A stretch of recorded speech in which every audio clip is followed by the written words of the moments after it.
মুসলমান হয়েও যারা জাহান্নামে যাবে তাদের মধ্যে এক শ্রেণীর ব্যক্তি হচ্ছে ওই ব্যক্তি যেই ব্যক্তি সবসময় গালিগালাজ করে, যেই ব্যক্তি মুখ দিয়ে সবসময় অশ্লীল ভাষায় কথা বলে, যেই ব্যক্তি একটু উগ্র মেজাজি, যেই ব্যক্তির কাজ হচ্ছে নিজেকে বড় মনে করা, অন্যকে তার সামনে দমিয়ে রাখা, মানুষকে দেখানো যে সবার থেকে সেই বড়, সবসময় মানুষকে গালি দেওয়া, সবসময় মানুষের সাথে খারাপ ব্যবহার করা।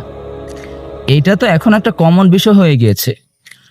প্রত্যেকটা মানুষের ব্যবহার এখন দিন দিন এমন একটা পর্যায়ে চলে যাচ্ছে যে মনে হয় যে তার থেকে বড় এই পৃথিবীতে আর কেউই নেই। সেই এই পৃথিবীতে সব থেকে শক্তিশালী মানুষ, এই পৃথিবীতে সব থেকে প্রভাবশালী মানুষ। তো মুসলমান হয়েও যে ধরনের ব্যক্তিরা জাহান্নামে যাবে তাদের মধ্যে এক ধরনের ব্যক্তি হচ্ছে এই ধরনের ব্যক্তিরা, যারা সবসময় গালিগালাজ করে, উগ্র মেজাজে মানুষকে ছোট করে দেখে। যারা যারা গালিগালাজ করে কথা বলে বা উগ্র মেজাজি, তাদেরকে ভিডিওতে মেনশন করুন অথবা ভিডিওটা পাঠিয়ে দিন যেন তারাও এই হাদিসটা শুনতে পারে।